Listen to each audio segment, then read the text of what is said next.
Comme j'aimerais qu'un séraphin vole vers moi, en tenant un charbon brûlant près sur l'autel, il m'en toucherait les lèvres pour que je vous parle de la part de Dieu comme je le dois. Saint Jean Climac, l'un des plus grands maîtres de la vie monastique, dit qu'il faut aimer Dieu avec toute la passion ardente du jeune homme pour sa fiancée.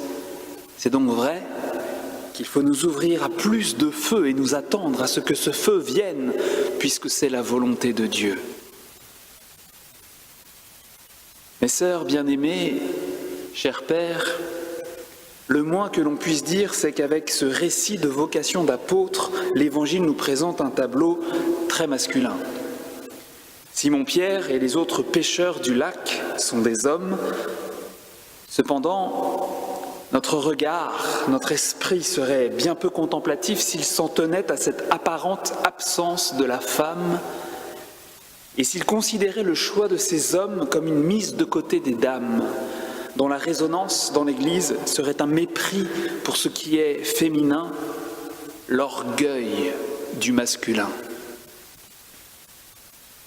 D'abord, il n'est peut-être pas superflu de remarquer qu'une foule se presse autour de Jésus pour écouter la parole de Dieu. Cette foule, comme l'Église, mêle toutes sortes de gens, jeunes et vieux, juifs et païens, hommes et femmes. Dans l'assistance, des femmes sont là, qui boivent les paroles du Maître et en vivent peut-être déjà plus intensément que bien des hommes. Mais surtout, nous pouvons découvrir la splendide figure féminine de l'Église en creux du texte, ou plutôt en creux de la vocation des apôtres. En effet, Simon-Pierre, Jacques et Jean, fils de Zébédée et les associés de Simon, et les autres hommes désignés par Jésus pour faire partie des 12, ces hommes choisis pour devenir les premiers prêtres du Christ, ont été appelés et établis pour vous, pour l'Église. Or, comme l'a affirmé Jean-Paul II dans son admirable lettre Mulieris Dignitatem sur la dignité et la vocation de la femme, grâce à l'Église, tous les êtres humains, les hommes comme les femmes, sont appelés à être l'épouse du Christ. Ainsi, le fait d'être épouse, et donc le féminin, devient le symbole de tout l'humain. Jean-Paul II dit aussi que dans la hiérarchie de la sainteté, c'est justement la femme, Marie de Nazareth, qui est figure de l'Église. En ce sens, on peut dire que l'Église est mariale en même temps qu'apostolique et pétrinienne. J'explique. Pétrinien, ça vient de Pierre. Le pape veut dire que l'Église n'est pas l'affaire des hommes seulement. Elle n'est pas une bande de petits chefs groupés autour de Pierre et se levant dans son sillage. Si Jésus consacre prêtre des hommes, c'est parce qu'il a en vue l'Église dont la splendeur paraît dans une femme. Ces hommes sont pour l'Église, figure féminine, comme Jésus avec la foule. La dimension mariale de l'Église précède la dimension pétrinienne. Marie, l'Immaculée, précède toute autre personne et bien sûr Pierre lui-même et les apôtres. Marie les devance, et pas seulement chronologiquement. C'est parce qu'il y a Marie à servir et non à asservir.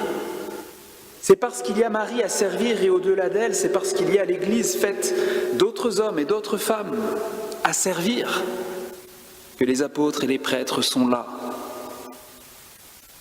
Voyez-vous, le clergé, dans son ensemble, est un serviteur.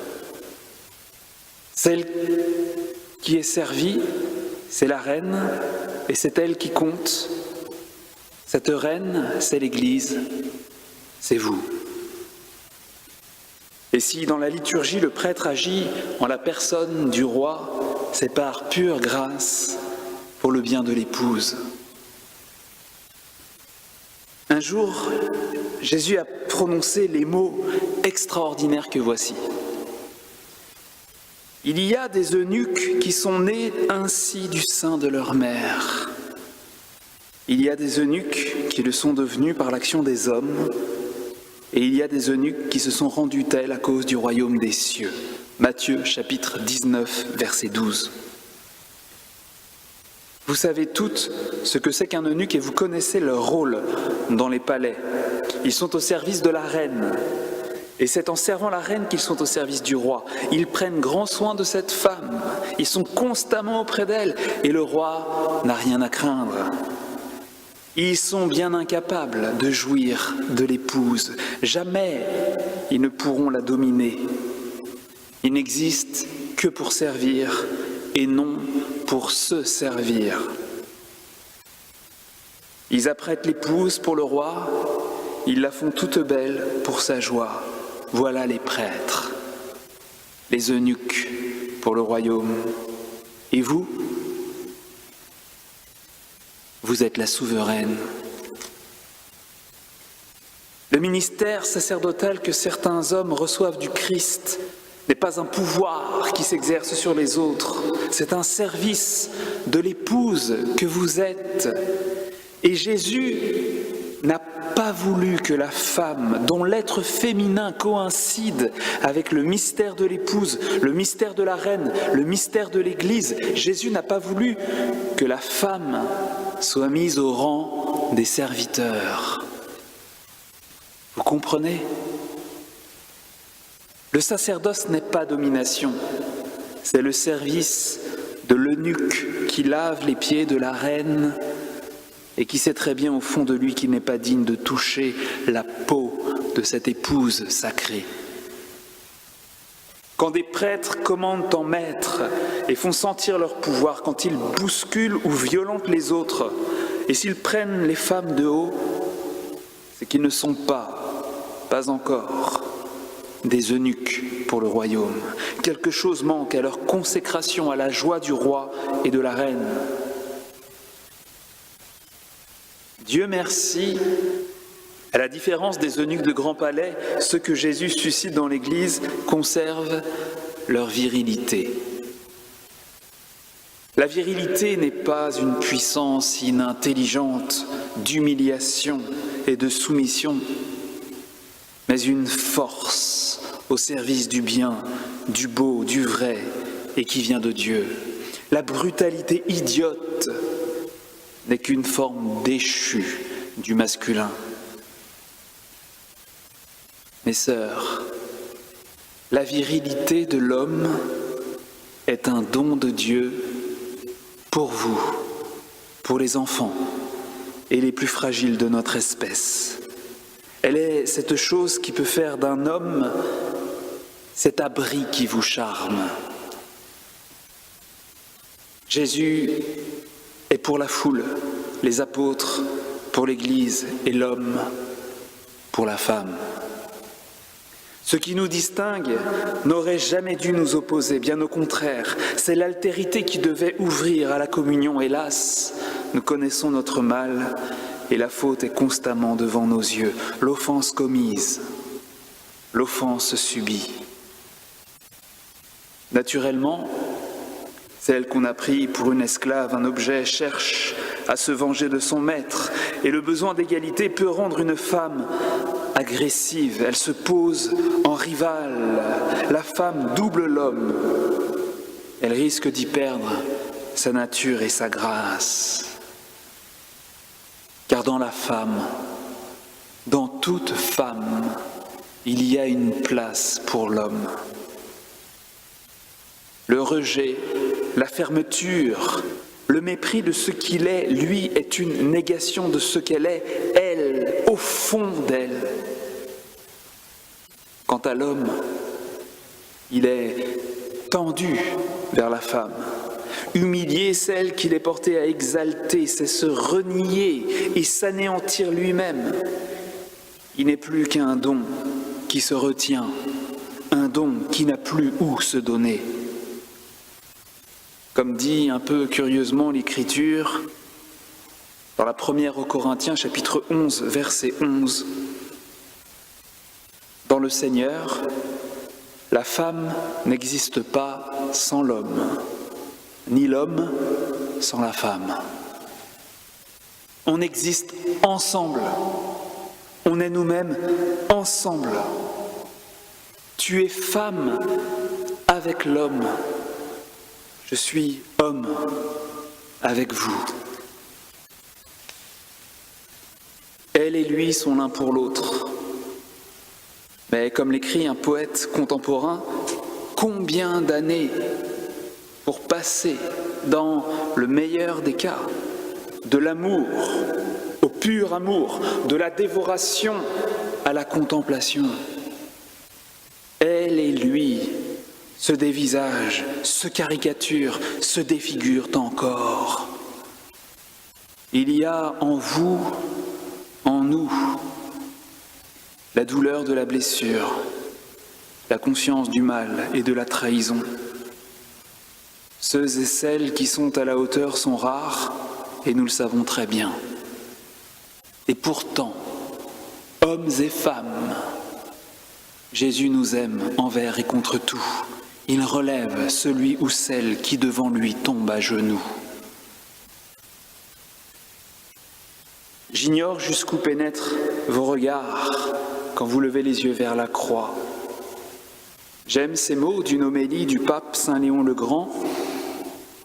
Celui qui vénère la passion du Seigneur doit si bien regarder Jésus crucifié avec les yeux du cœur qu'il reconnaisse sa propre chair dans la sienne. Ma propre chair dans la sienne. Ma propre chair est celle des autres. Mes sœurs, Adam est tombé, mais vous pouvez tout de même l'aimer. L'homme pécheur et Jésus crucifié ne font qu'un.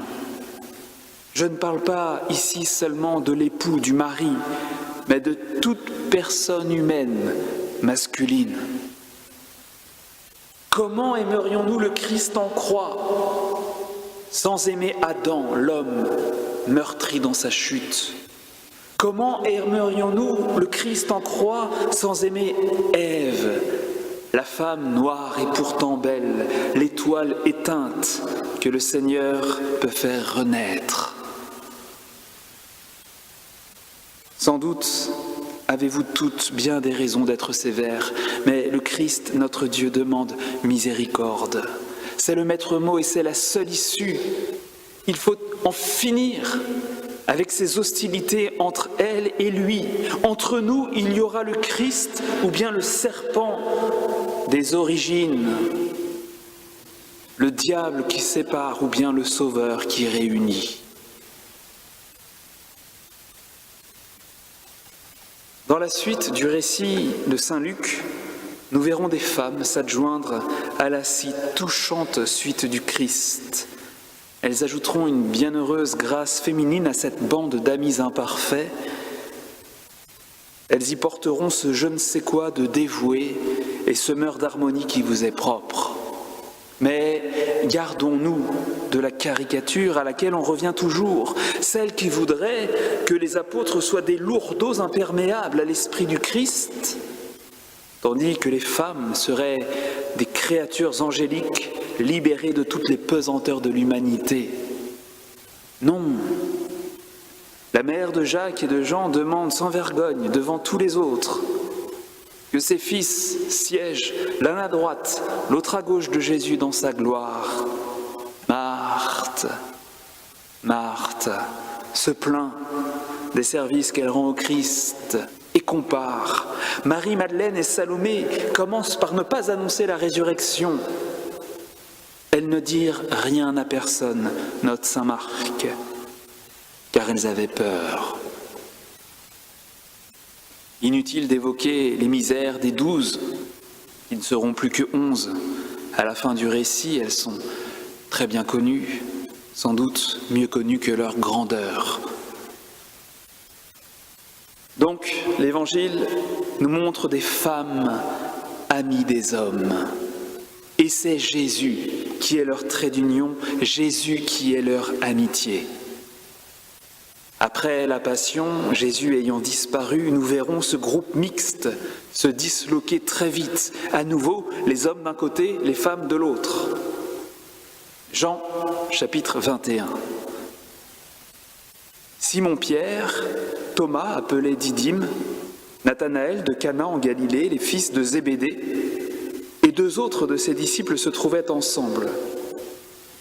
Simon-Pierre leur dit : « Je m'en vais pêcher. » Ils lui dirent : « Nous venons, nous aussi, avec toi. » Ils sortirent, montèrent dans le bateau, et cette nuit-là, ils ne prirent rien.